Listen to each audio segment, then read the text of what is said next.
Welcome, everybody, to episode 2 of the Winter Live series of Hadassah International 50 Shades of Health, a journey into the future of medicine. We have a very exciting program today, and it is my pleasure and my honor to introduce the host of today's event, GIDON MELMED, who directs the donors department at the Hadassah offices in Israel, who is going to take us through this incredible journey today in this program. Now, I see you, GIDON, and the floor and the screen is all yours. Thank you so much. I am thrilled to host this episode, A Journey into the Future of Eye Medicine. Our event today actually links back to a very special point in time in 1909, when during her visit to pre-state Israel, Henrietta Zold was deeply impacted by the sight of flies in the eyes of children on the streets of Jerusalem.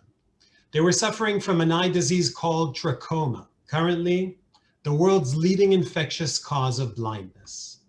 Well, thanks to Henrietta Zold, today, there is no trachoma in Israel, as what she saw that day drove her to establish Hadassah, the Women's Zionist Organization of America that founded Hadassah Medical Organization.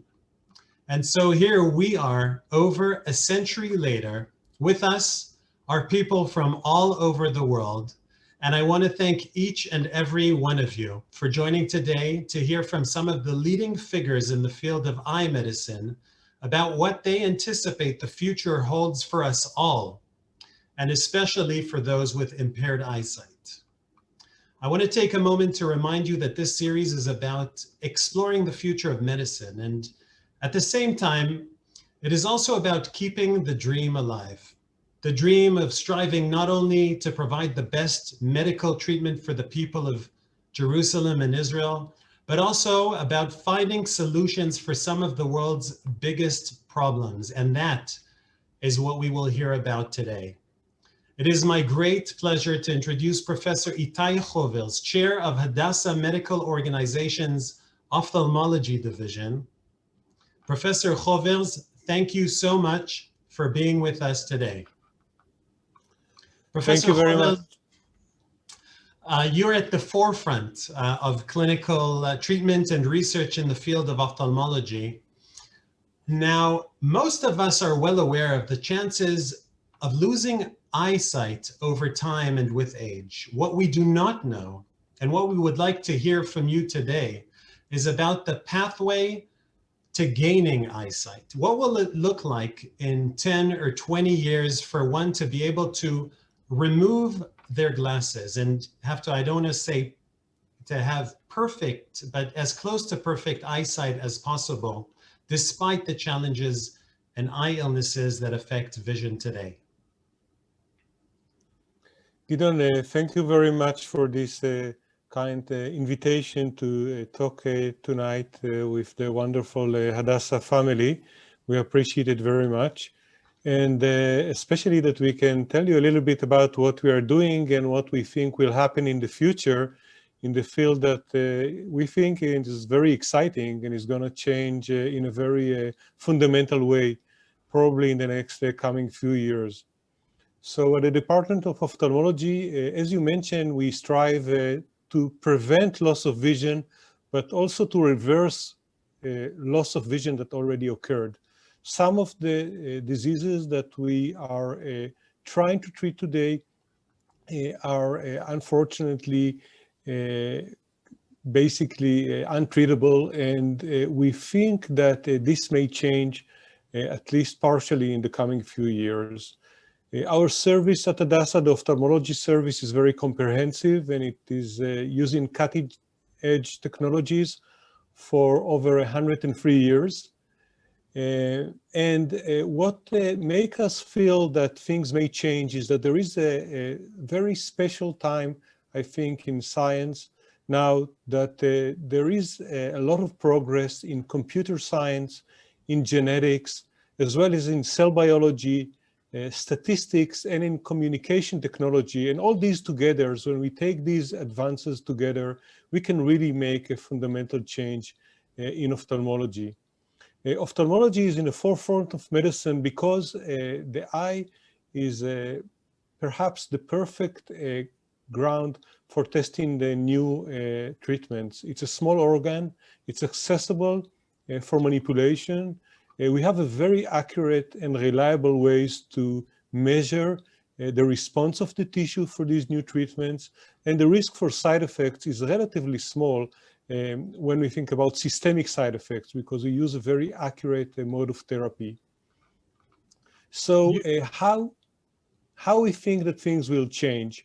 We believe that we will be able to provide therapy via outreach to get more to patients' home, and we'll elaborate about that a little bit.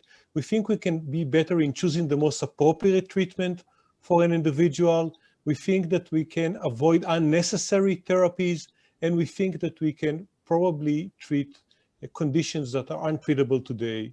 And we'll hear from 4 speakers from the department today. And yeah, go ahead, GIDON.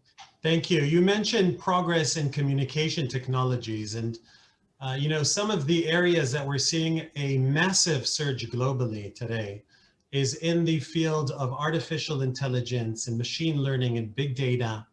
What does this mean for eye medicine? Is this a revolution? Yes, so actually you're touching the very, I think, heart of the matter, at least a very important topic today in ophthalmology. And again, here also ophthalmology is in many ways leading the field because as I mentioned, the combination of the advances in several technologies enable us today to dream about things that would have been unimaginable only a few years ago. So let's focus a little bit more about artificial intelligence. When we are talking about artificial intelligence in ophthalmology, we mean that we can take advantage of the power of computer science, trying to gain insights into what happened in a tissue and diagnose the disease earlier, more accurate than a human being that a doctor, a physician, or a nurse can do today. And we can also predict what will happen in the future for that particular individual or particular eye in our case, using that information. So how will this be done in the future? And actually, how is it done today? Already we see early application of that in the clinic, is that huge data sets of images from the eyes are being analyzed with computers, and the computer can identify very early signs or very delicate signs of disease that the human eye cannot identify. And then if we just imagine a situation where the individual sits at home or is walking in the mall, shopping in the mall, or going to his family physician, a photograph of the eye, the retina, is being taken, and it is being analyzed automatically via an algorithm that was generated by artificial intelligence tools. Then an immediate readout can be performed, and that patient can immediately know if he has a disease or don't have a disease. And this is something that we start to see today happening. That's absolutely spectacular. You're shedding light on an extraordinary advances in the field. Another area of research that is at the forefront today is cell-based therapy. So for my next question, let me introduce Professor Eyal Banin. Professor Banin, Director of Hadassah's Center for Retinal and Macular Degenerations. Welcome. Thank you for joining us. Thank you. Our conversation today is about the direction that we're currently headed in. One of your research areas at Hadassah is cell-based therapy, specifically for retinal diseases, and is playing a leading role in the world. Can you tell us, in simple terms, how do you envision such therapy playing a role not only in the improvement of eyesight 15 years down the line, but in helping to implement a reality in which we overcome many of today's eye illnesses? Thank you very much. And I join Professor Chowers in thanking you for the opportunity to share both some of our work and also some of our thoughts on the future. And as you mentioned, one of my specific areas of interest is indeed that of cell-based therapy. And I think that there's a good chance that cell-based therapy will be one of the main revolutions in medicine in general in the coming years. Besides other evolutions, such as artificial intelligence, as Professor Chowers mentioned, and other fields that we will hear about in a few minutes. And as Professor Chowers also mentioned, the eye is actually now one of the first organs to begin experimenting and perhaps even improving thanks to this new form of therapy. And I would just like to say a few words about cell therapy in general. The concept is that by transplanting cells of different types, and there are different types of cells, some are stem cells, as we call them, that originate from embryonic tissue, some can be tissue-specific stem cells. The idea is to transplant cells, and the concept behind this type of treatment is not only replacement, it's not only, okay, we have a problem with our heart cells, so we will transplant new heart cells or new liver cells. This is actually a paradigm change in the way we do medicine, because cells, as opposed to many of the medications that we use today, actually work in the way that our body works, which means by feedback at the cellular level. So cells that you transplant have the potential to react to changing environments around them and act accordingly. And thanks to the size of the eye and our ability to actually reach the retina and transplant cells, this is now the organ where cell therapy is making its first steps in medicine in general. And we're very glad to take a small part in this revolution that's happening. And looking again far into the future, I think that, again, it's a slow process. This is not high tech where things happen within a year. A new cell phone model comes out every 6 months or so. Here, the process is much slower, but the train has already left the station and is starting to move. And I'm very, very hopeful, not only for the eye, but for other organs as well, that cell therapy will be a huge revolution in medicine in the coming years. You're describing a process that is gradual and takes time, but looking 10 or 20 years into the future, will you say that you anticipate that people, who are, say, 50 years old or less will not be at risk of suffering macular degeneration in 20 years because that will be a disease of the past? Well, I think that the disease may still manifest and develop, but I am very hopeful that we will have the means to try and slow it down and perhaps even treat it. And maybe I can introduce a little bit of what we have been trying to do in Hadassah at in this field. Please. And maybe we could show one slide that I prepared that shows our journey. And this is a journey that began 18 years ago together with Professor Benny Rubinoff, who is chair of gynecology at Hadassah in Karem. And Benny is one of the leading stem cell person in the world and was part of the group that actually developed one of the first stem cell lines that are derived from embryonic stem cells. And we set out back in 2002 to see if this can serve as a platform to derive retinal cells that could be transplanted for cell therapy in retinal diseases. And we chose, the target we chose early on was that of retinal pigment epithelium cells, which, as you mentioned, are actually the cells that dysfunction and fail and degenerate in a very prevalent disease called age-related macular degeneration, highly prevalent among the elderly and a main cause for disturbance of quality of life in the elderly. And one of the reasons for this is that the RPE cells, as well as other retinal cells, do not divide. Our body does not know how to renew them, as opposed to, let's say, skin cells that can renew.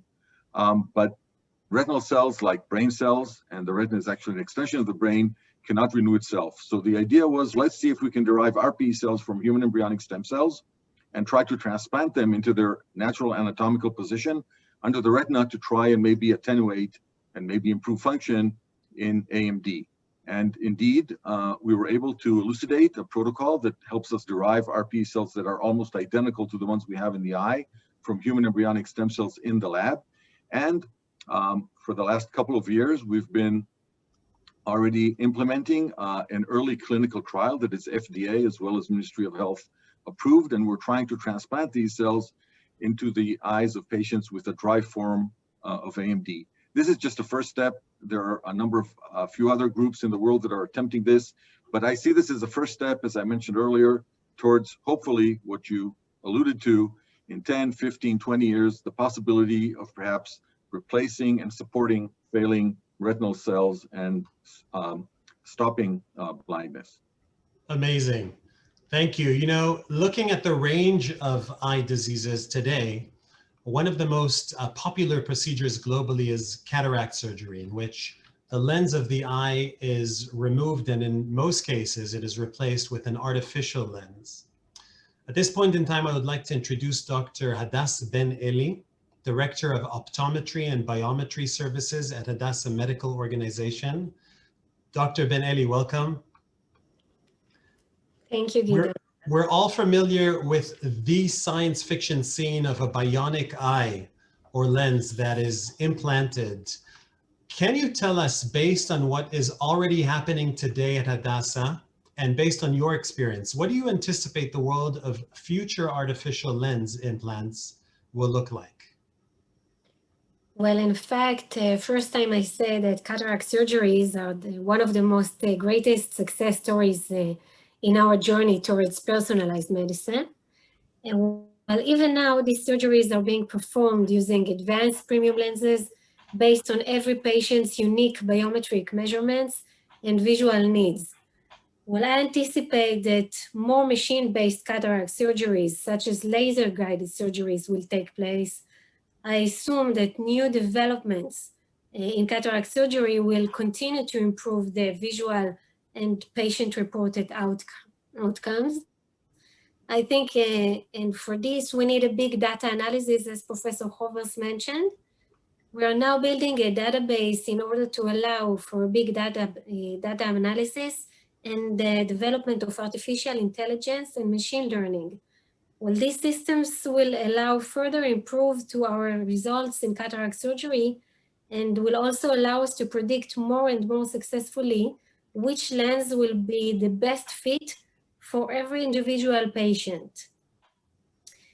Well, regarding your question on intraocular lenses in the future, even now in these days, we transplant premium lenses that include toric IOLs to correct cylinders, and multifocal IOLs that gives clear vision at several distances.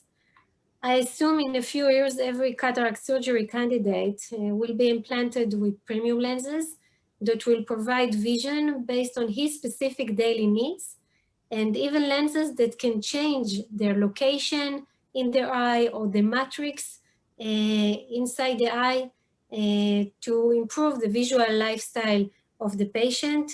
We may also see even semi-digital lenses or camera-based lenses in cataract surgery in 10 or 15 years from now. So let me ask you, we're already getting used to using hybrid cars. Are we looking at a future in which some will have to get used to using hybrid eyes that are both biological and digital? Maybe, I guess we're going towards there. It is important to remember that vision is the primary sense through which experience the world around us. And we're all going to need cataract surgery at some point or another in our life.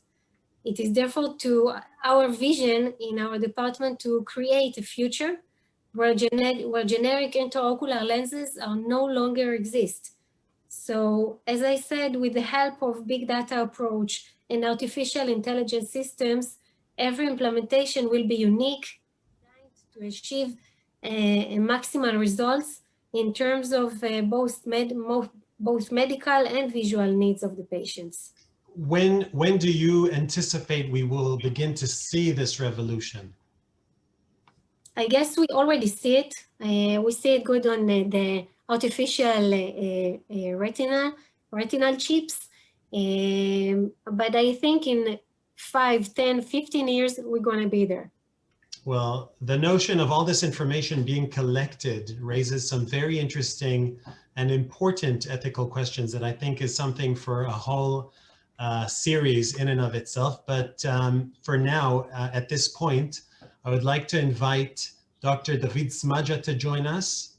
Dr. David Smadja, you are head of the refractive surgery unit in Hadassah's ophthalmology division and medical director of Ein Tal, the Hadassah Laser Institute. Welcome.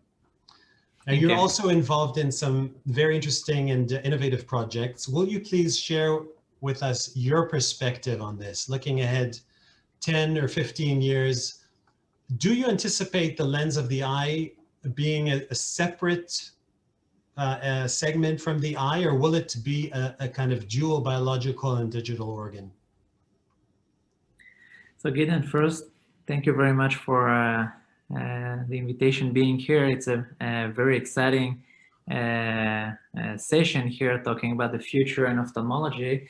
And exactly as Professor Chowers just mentioned, we are in a fantastic and very exciting period of for the medicine, because we are exactly at the time where different type of science are meeting, especially medical science and high technologies. And the combination of both is really a big boom for creating the new technologies that are applied now for ophthalmology, and especially in my field for visual correction.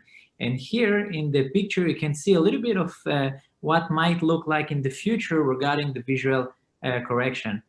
If you think about the difference in times and in advanced technological advance that we are using every day today for our patient versus what we are seeing today in the field of astronomy or even security, you can see that the use of nanotechnology, for example, is today used in the army to make things invisible.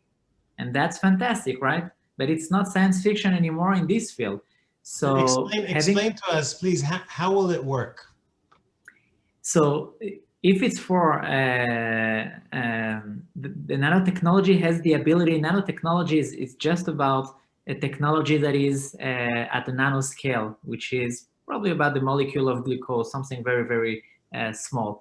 And we can control those particles in order to here improve the vision. If I'm giving you an example of what we call nanodrops, nanodrops is eye drops that are composed of nanoparticles that might have the ability to change the trajectory of light, and that might replace glasses, for example. So in the future, you can think about replacing glasses just by putting eye drops in the morning. And that is a technology that we're not talking about 20 years ahead, but more something about 5 years ahead. So it is something that is actually under investigation, and it is applied already for different fields, but for the field of visual correction, it's already for a couple of steps away. So one of the items that was on that slide, we all know of a new brand of glasses that not only is improves eyesight, but is also digital. Can you tell us a bit about that project that you're involved in? Sure. I'm involved in a couple of projects trying to improve the visual capacities, combining optics and nanotechnologies. Those glasses are for replacing the current progressive glasses that we all know, making people crazy trying to find the right focus for different distance. And it happened exactly at the same time that we all have a smartphone in the pocket, that has the ability of zooming and making a nice focus in a few milliseconds. So the idea was to reproduce exactly the same thing, but inside the glasses. And at the end of the day, wearing just glasses that might be able to automatically focus exactly where you are looking at. And for some patients, especially patients with AMD that have difficulty with their central vision, having the ability to magnify the vision and make a zoom to magnify their object and what they are seeing. So another one of the projects that you're involved in has to do with slit lamps empowered by artificial intelligence. Can you tell us a little bit about that and how that has potential to revolutionize the field of eye medicine? Look, exactly as we discussed earlier, artificial intelligence is a fantastic input in the field of medicine today. And when you are looking at the shortage of ophthalmology today in the world, we have to find a solution for it. And part of the solution would be to put the ophthalmologist inside its working tool. And that's the basic idea. And to do it, we have to reproduce the way of thinking of the ophthalmologist and to implement that inside its working tool. The working tool of ophthalmologist is called slit lamp. Anyone that has ever done an ophthalmology examination has put his head already on this machine. And the idea now would be to have, together with the examination, have exactly the probability of the diagnostic that is appearing for the physician exactly at the same time that he's making the examination. And that will help probably in a few years first to overcome the issue of shortage of ophthalmologists, because the ophthalmologists will already be inside this machine. Amazing.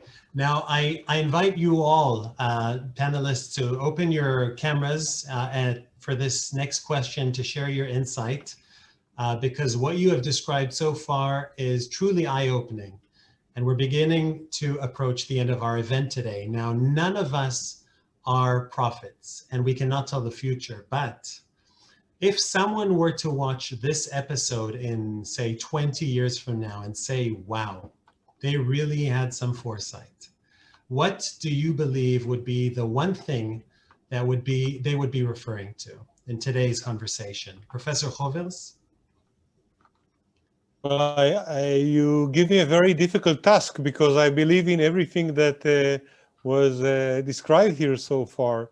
So I think that, you know, people, and we are Hadassah, try to be very conservative. So I think what we said, each of the speakers said, probably will materialize, at least to a certain extent, particularly stem cells, gene therapy, being able to fit really very accurate intraocular lenses, being able to identify diseases of the eye, probably with the cell phone camera. I think this will materialize, yeah. Thank you. Professor Banin?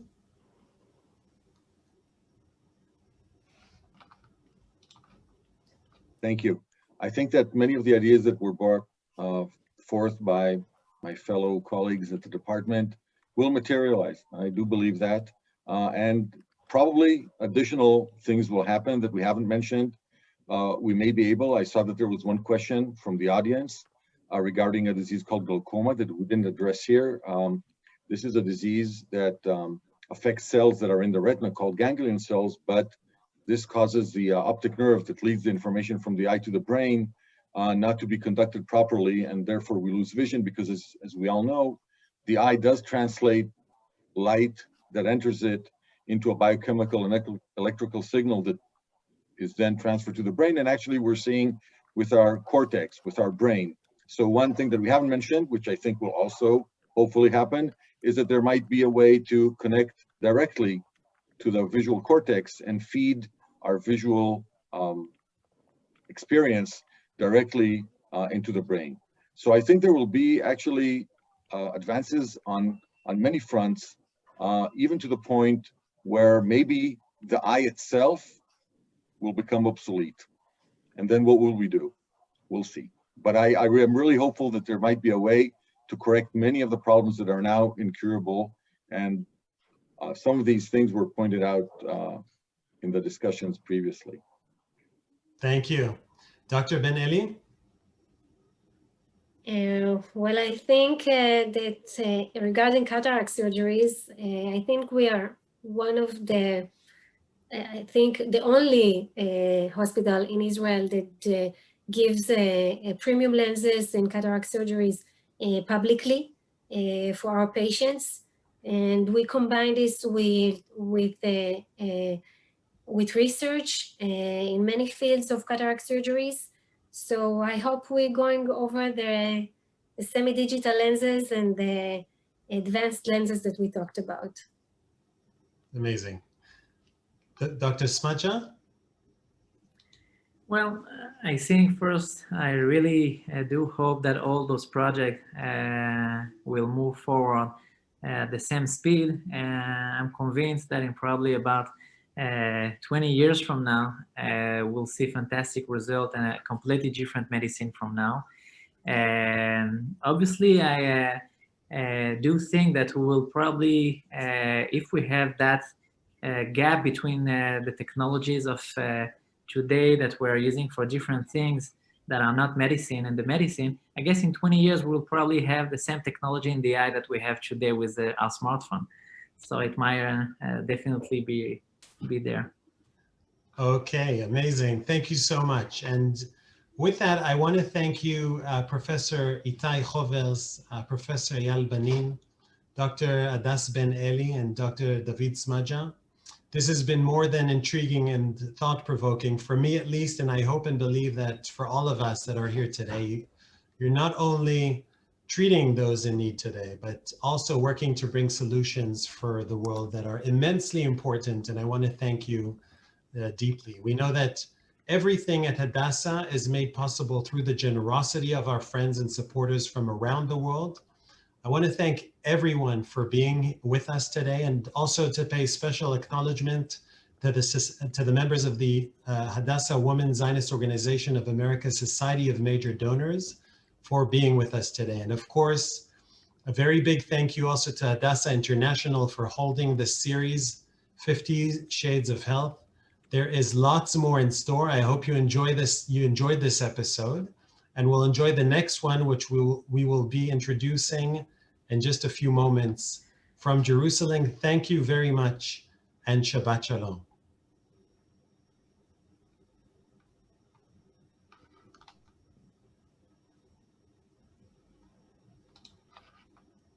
I am a time traveler from the future.